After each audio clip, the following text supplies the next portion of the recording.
Welcome back to another episode of Fishing with Piers. Today we're going fishing out of Tampa Florida to catch Tripletail and Cobia. In today's episode, we are fishing with Captain Eddie Cooper, owner of Sunday's Inshore Charters out of Tampa, Florida.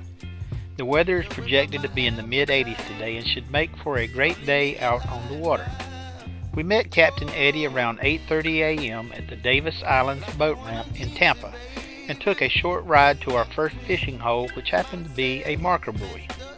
That morning we fished every buoy, crab pot, and marker poles throughout the entire bay in search of the Tripletail and Cobia. These Tripletail, we're going to be pulling up on these structures. We'll be throwing shrimp on jig heads, popping them in, let them sink down that line, getting as close as possible, let it sink down that line. Goes down, count to about 10, 15, set your bail and just slowly pump up and reel. Do any kind of tip, tap, bang, anything, set the hook. Alright, that'll be a Tripletail. Alrighty, see anything that looks like a shark? And you go, hook. Good, here's one. What kind of rig we got there? Just straight jig heads. And you just tip them with shrimp.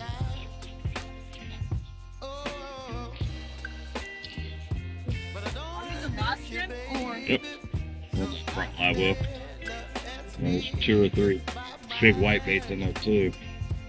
See a Cobia, I've got 2 Cobia rods sitting up already. So we're pinching the tails off and then putting the hook backwards through it, pulling it down into the middle of it.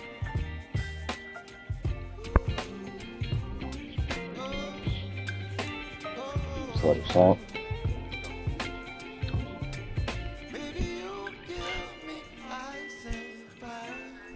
Just a couple bumps up, let it slack up. And just reeling it back to you. Just reel it slow. Sometimes they'll chase them out too. And they're not gonna like rush out and crush it. They kind of slowly follow it out. And we'll bounce just all the way around it. It's a lot of running gunning. But when you hook one, and normally they're in pairs. But you got it. About a 4-foot ring around that buoy that you gotta hit. The longer a buoy has been in the water, the more growth will be on the chain or rope, which will attract Tripletail faster than ones that do not have as much growth on it. The tackle that we are using today for these Tripletail are a Harrow Gold medium heavy 8-foot rods paired with a Florida Fishing Products Resolute spinning reel, spooled with 15-pound reaction tackle braid. Captain Eddie uses about 3 foot of 20-pound fluorocarbon leader with a ½ ounce jig head tipped with a live shrimp. Feels like constant action. You're tight, boy. You like throwing, you're going to be throwing today. We ended up spending about an hour and a half going from buoy to crab pot to marker poles trying to find the fish, but they were nowhere to be found. So we pulled up our power poles and headed towards the Big Bend Station and Apollo Beach Nature Preserve. This area is a favorite spot for manatee due to the hot water discharge from the Big Bend Station. Cobia tend to hang around manatee when they swim inshore. It is said they may do this because of the protection or maybe just a way to swim with less effort in the manatee's slipstream. In addition to the manatee and cobia, this area is also frequented by big sharks and Cownoised Rays that swim in large packs called fevers.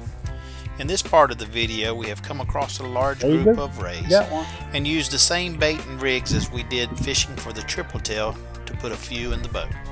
Get in here, Bo.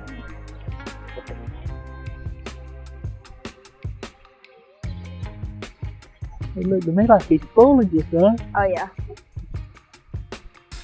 Although these rays often have a negative stigma that are feared by most people, they are misunderstood creatures that are actually very docile and unaggressive. The easiest way to identify these rays is by watching for their large pectoral fin breaking the surface of the water as they swim by. I don't even know which one I had at this point. Must be 100 of them. No more. Got that one right there. He ain't giving up. Oh my god, yep. Clap, he done hooked up on one. Okay, so we got a triple one.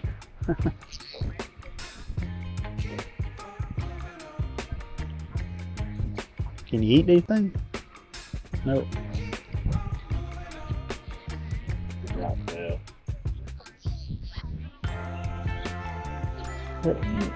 Boy, somebody's ripping some line. This is fun. Oh yeah, I'm bringing them in now. Unlike other rays, the Cownoised Ray spends most of its time swimming just below the surface rather than resting on the ocean floor. There he is. Cownoised rays actively search for their prey. They feed by creating a suction with their modified snout and pectoral fins to sift through sediment and suck up any crustaceans or other invertebrates that might be living within the sand grains. Once captured, rays use their specialized teeth for grinding prey and can spit out the unwanted shell pieces while swallowing the animal that was inside.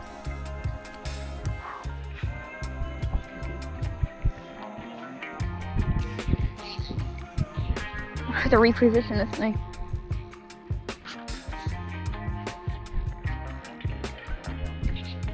Yeah, you can cut the wings off of them and eat them. Really.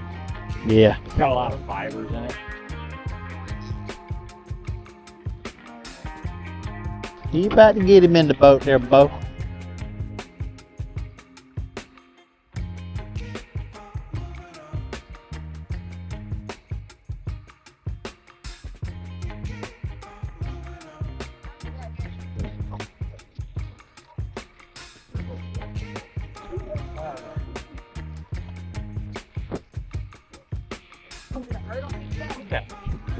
They got a weird looking mouth on them, dude. Yeah.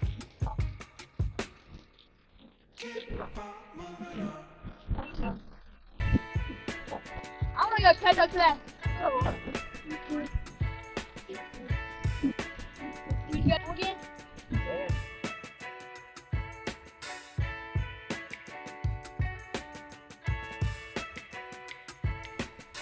You need to take a picture, Bo. That'd be a good picture. There they go back by us Right again. in there.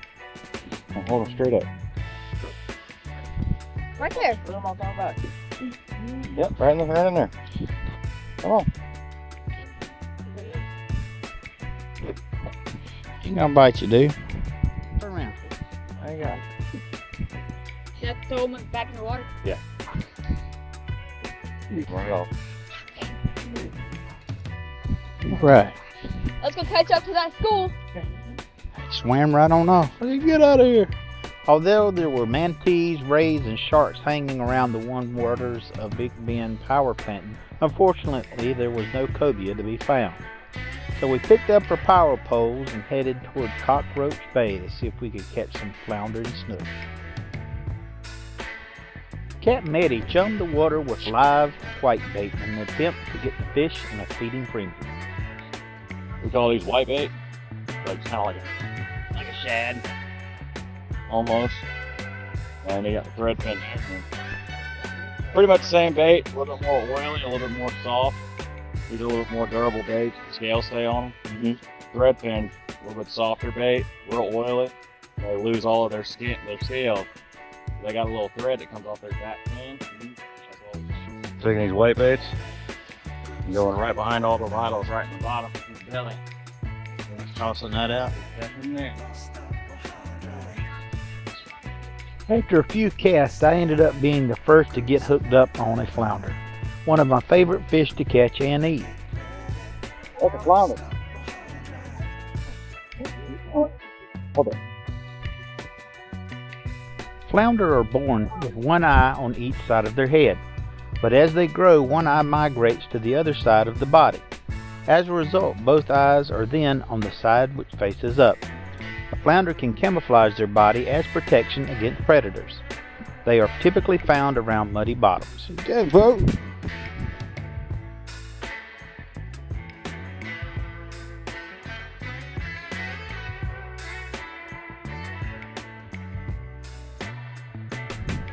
Not bad this fight. He's barely hooked too. Look, he's fighting like a flounder. Alright, see. Alrighty. Oh, floundy flound. That's the first. One of my favorite tasting fish. That's the first in Florida. Come there, Clyde Pete. You wanna trade rods, man? It wasn't too much longer and Clyde P ended up being the next to have a fish on the line. You wanna trade rods, man? I don't think you can handle them. He ended up with a snook. A snook is a hard fighting fish that are exciting to catch and typically will jump out of the water several times as you're trying to land it. There are 5 different species of snook in Florida, all of which can be found in brackish and fresh water. 5 snook species are the common snook, large-scaled fat snook, small-scaled fat snook, tarpon snook, and the sword spine snook. A little stick on your finger, Phil. Yeah, I do that. There you I agree with that too. You can't do go. Can't see from right now. No, I want to throw them. I love getting them stuck on my finger. Oh shit! Oh yeah! Look at there! Look at that! Good. I'm letting my finger. 1 minute. I want. You go. Okay. Whatever. This is pulling good, boy.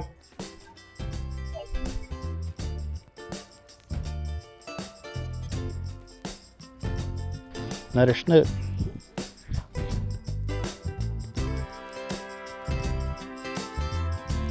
Get him over.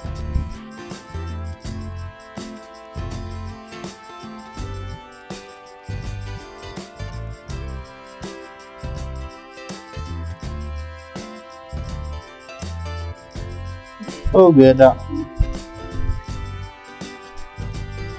Going in the mangrove. Don't let me get over there.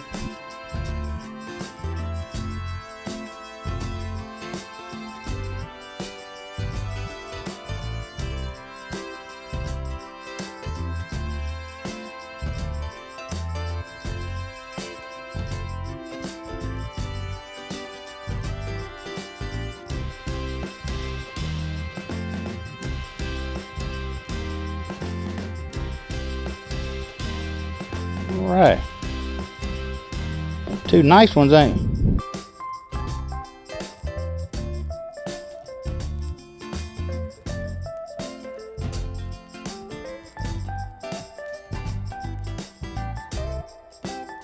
This one's huge.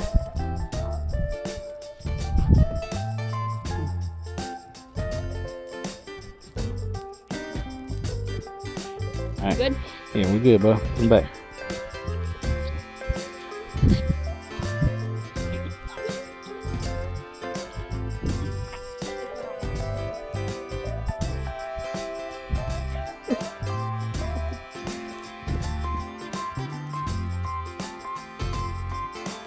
He started pulling me in there, and I held the bell on him.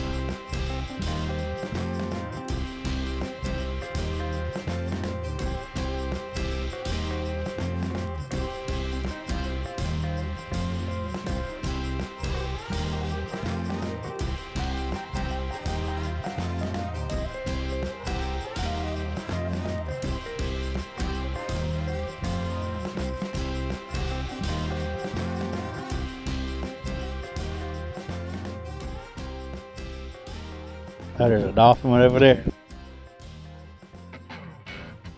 They just wait. You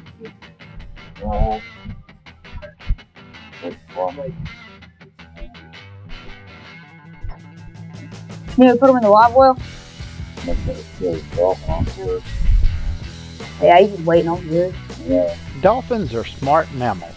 I have noticed that when fish are caught while dolphins are within 50 yards of the boats, guides normally are reluctant to place the fish back into the water because the guide knows the dolphin will charge after the fish and ambush it as the fish is attempting to swim back to safety.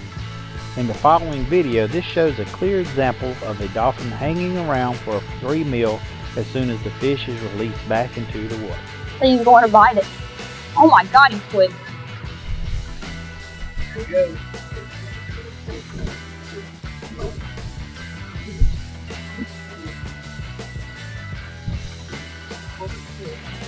I look like a snook. That girl was fast.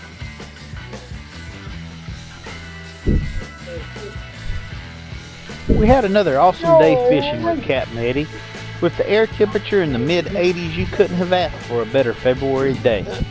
Although the Tripletail and the Cobia were not hanging around, Captain Eddie switched gears and found the fish that were happy to give us a run for our money. If you're ever in the Tampa area and want an experienced captain that'll put you on the fish, Captain Eddie with Sunday's Inshore Charters is the guy. We'll definitely be back to do it again. Until then, catch you later. Before you leave, be sure to check out our description page below. This page gives you a brief description of the video you are watching, along with the fishing gear used during the filming of this video. Click onto the Show More link to view all of this information. I want to thank you for watching our videos, and if you haven't done so already, please consider subscribing to our channel to get notifications as to when our new videos are available. Meanwhile, here are a few more videos that I think you will like.